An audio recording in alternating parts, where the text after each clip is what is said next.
Bu video belgeselde 1987 yılında Türk Ticaret Bankası'nın Türk Dünyası Araştırmaları Vakfı ile yaptığı işbirliği çerçevesinde özel kayıtla hazırlanan ve özel kutu içinde 6 uzun çalardan oluşan bu albümde yer alan klasik Türk müziğinin klasik ve neoklasik döneme ait bestecilerinin eserlerinden örnekler sunarken, OBA projesinin ana fikrini oluşturması bakımından eserlerin dilden dile dolaşan ama unutulmaya yüz tutmuş öykülerini anlatacağım.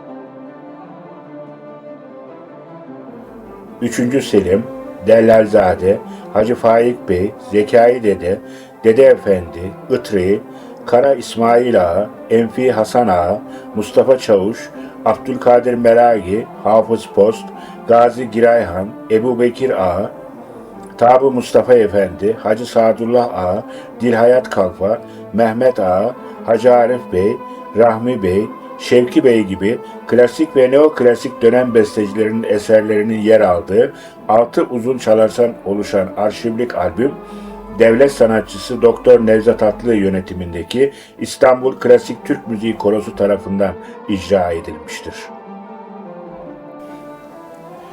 Albümü değerli kılan, icra edilen eserlerin pek bilinmeyen hikayelerinin yanı sıra Şef Doktor Nevzat Atlı'nın geleneği reddetmeden, Türk müziğinin özgün makam ve koma yapısını bozmadan, batılı oda müziği standartlarında kurumsal bir koro düzeni ile ritimsel ve enstrümantal aşırı süslemelerden kaçınarak sakin, gri, dengeli ve vokal uyumuna dayalı olarak eserlerin icra edilmesidir. Türk kültürüne özgü makam ve usul sistemlerine dayanan köklü bir sanat müziği türü olan klasik Türk müziği, geniş makam dizileri ve naif icra yapısıyla dünya üzerindeki önemli klasik müzik geleneklerinden biri olarak kabul edilir. Klasik Türk müziği, girift ses yapısına sahip makamlarının ve şiirsel sözlerinin ötesinde, bestekarların yaşadığı trajediler, kavuşulamayan aşklar ve tesadüflerle şekillenmiştir.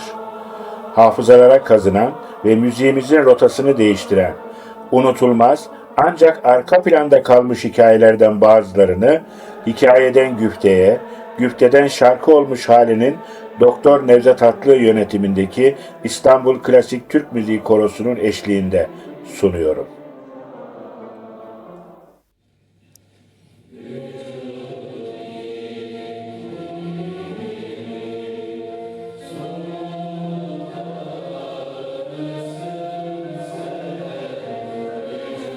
Klasik Türk müziğinin en bilinen bestekarlarından olan Hacı Arif Bey ile başlayalım söze. Onun yine en çok bilinen eserlerinden olan Vücut ikliminin sultanı sensin, mürüvvet eyle gel fermanı sensin dizeleriyle başlayan Kürdülü Hicazkar makamındaki şarkısının besteleniş hikayesi, bestekarımızın yaşadığı derin bir aşk ilişkisine dayanır. Bestekarımız Sultan Abdülmecit döneminde sarayda müzik öğretmenliği yaparken haremdeki cariyelerden saraylı Zülfü Nigar Hanım'a aşık olur. Padişah Sultan Abdülmecit'in izniyle evlenirler ama mutlulukları uzun sürmez. Büyük bir aşkla evlendiği karısı dönemin devasız hastalığı vereme yakalanır ve bu hastalığın pençesinde eriyip giden sevgili hayat arkadaşını izlerken bu şarkıyı besteler.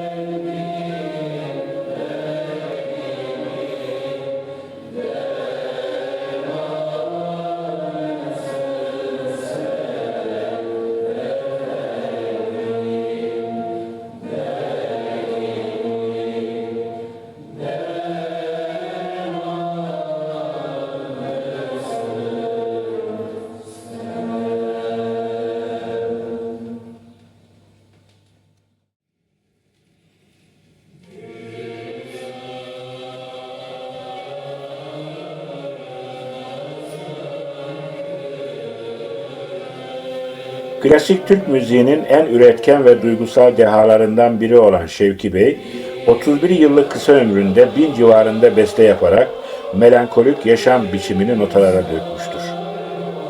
Onun besteleri zamanın İstanbul sokaklarındaki ring meşrep yaşamının, imkansız aşklarının hikayelerini yakın dostu Ahmet Rasim Bey'in hatıratlarından öğreniyoruz.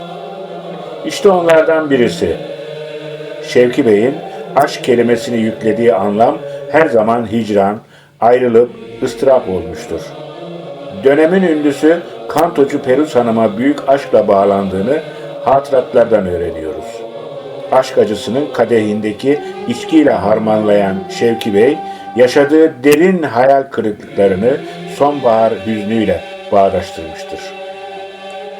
Onun Uşak makamındaki Gülzar'a nazar kıldım, virane misal olmuş dizeleriyle başlayan şarkısı, gül bahçelerinin perişan halini, eğlencelerin artık geride kaldığını ve yaklaşan amansız kış mevsimini anlatan bu ölümsüz eseri, Perus Hanım'a olan sapsarı solmuş aşkının ve kendi içe çöküşünün ifadesidir.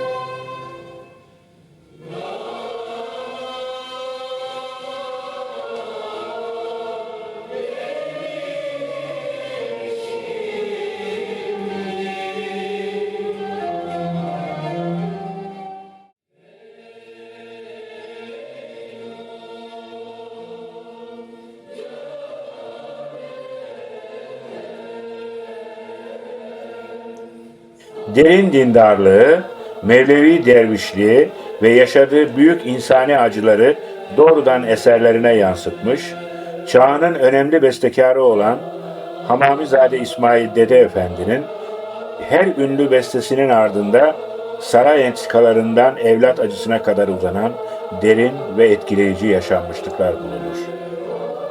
Ardında derin evlat acısı yaşatan "Ey Gonca Dehen, harfı elem canıma geçti" adlı mahur bestesi, 1802 yılında evlendiği Saraylı Nazlıfer Hanım'dan olan oğlu Salih'in 1810 yılında 3 yaşında vefat etmesi, bestekarı minik oğlunun mezarı başında duyduğu o katlanılması güç ızdırabı, Gonca dudaklı oğlunun yokluğunun canına batan bir elem dikeni olduğunu anlatmak için bestelemiştir.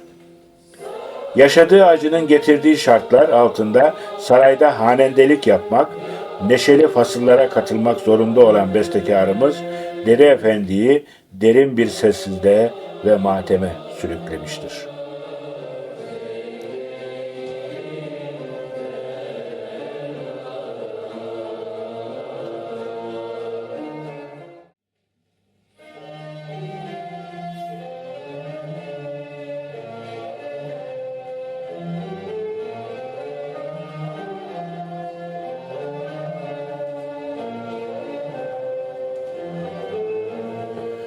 Sultan II. Mahmut döneminde sarayda Batı müziği esintileri ve vals popüler olmaya başlamıştı.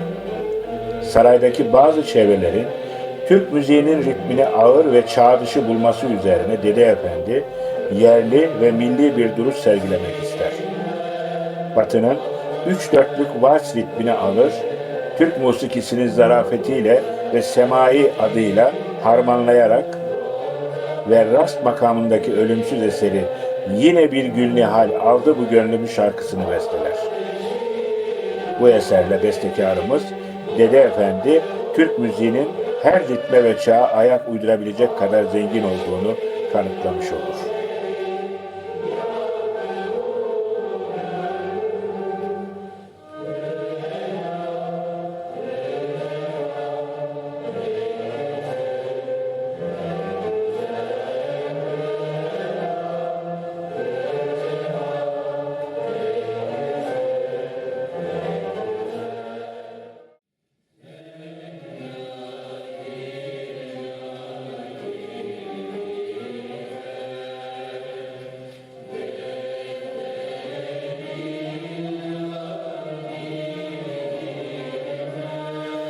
Bestekarlık yaşamı boyunca 600 kadar beste yapmış olan ve bu bestelerin takriben 170 kadarı günümüze ulaşan Hacı Faik Bey'in bestelerin öyküleri genellikle kendi yazdığı şiirsel güftelere, dönemin müzik sohbetlerindeki dostluklara ve hac yolculuğu sırasındaki manevi duygularına dayanır.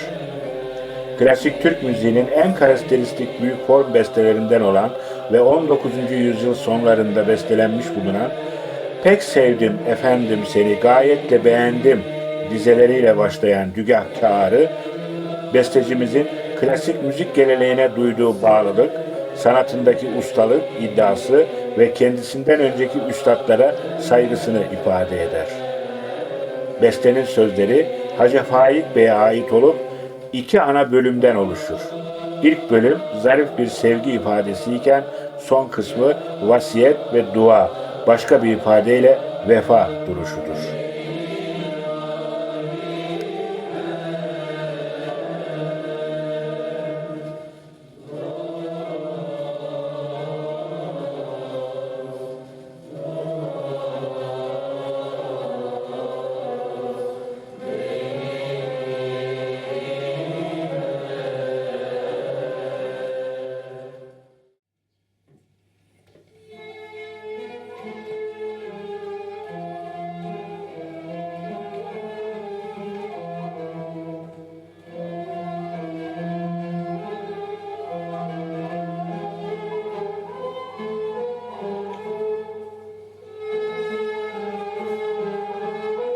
Klasik Türk müziğinin deha kabul edilen ilk büyük kadın bestekarı Dilhayat Kalfa denilince akla ilk gelen Türk müziğinin en ağır ve asil makamlarından olan Evcara makamıdır. İyi bir bestekar olan 3. Selim'in şehzadeliği sırasında haremdeki müzik hocalarından birisi olan Dilhayat Kalfa'nın güçlü enstrümantal tekniğinden etkilendiği bilinir.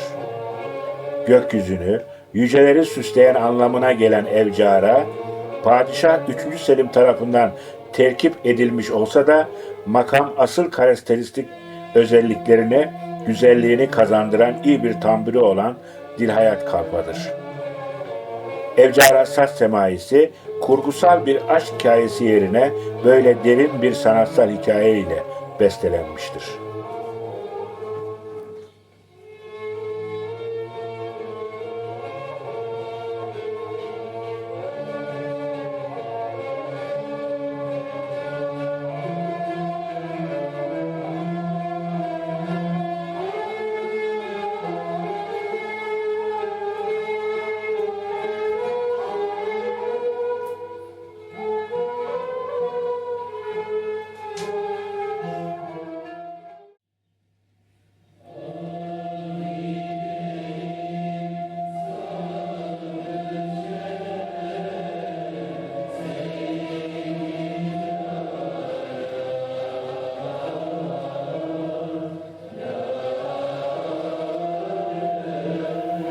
Hacı Sadullah Ağa'nın günümüze ulaşan ve klasik repertuarın en sevilen şaheserlerinden biri kabul edilen Hicaz Hümayun, "Ne diyeyim sahne çemen seyrini cananım yok" Yörük Semaisi'nin besteleniş hikayesinde büyük bir aile trajedisi vardır. Güftesi Enveri'ye ait olan Yörük Semai, yasak aşkın ve sonrasında gelen affın dramatik hikayesini anlatmaktadır. Cariye Mihrimah Hatun'a aşık olan ve bu yüzden idama mahkum edilen Hacı Sadullah Ağa'nın zindanda bestelediği bu eserle padişahın gönlünü kazanıp hayatının kurtulmasını konu alan dokunaklı bir kıssadır.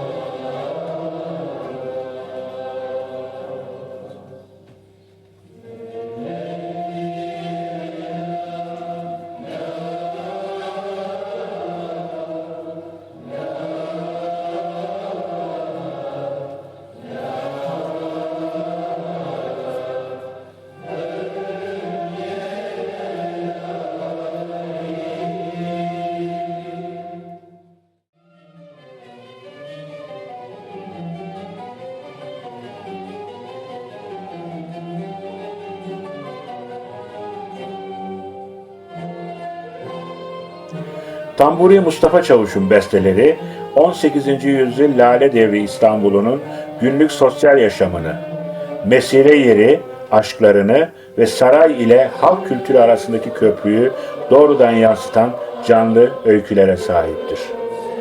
Klasik müziğin katı ve ağır kalıplarından sıyrılmış, Halkın anlayabileceği sade, neşeli ve şuh bir dille besteler yapan Tamburi Mustafa Çavuş için kimi müzik tarihçileri erken gelmiş bir pop müzikçi tanımını yaparlar. Tamburi Mustafa Çavuş'un "Küçük Suda Gördüm Seni" adlı Şehnaz Buselik şarkısı kolay anlaşılır eserlerinden birisi olup, Lale Devri zamanlarında Boğaz içinde filizlenen bir aşk öyküsünü anlatır. Bestekarımız Küçük Su'da gezintiye çıktığı bir gün, renk renk feraceler içinde, elinde yaz şemsiyesiyle duran, yüzü yaşmakla yarı örtülü bir İstanbul hanımefendisi görür. Sadece gözleri görünen kadının bakışları bestekarımızı derinden etkiler. Dönemin katı sosyal kuralları nedeniyle onunla doğrudan konuşamayan bestekarımız, bir anlık karşılaşmanın yarattığı platonik aşkın heyecanıyla duygularını kağıda döker. Bestekarımızın günümüze ulaşan bu şarkısı, dönemin mesire kültürünü ve İstanbullu kadınların zarafetini günümüze taşıyan en önemli belgelerden biridir.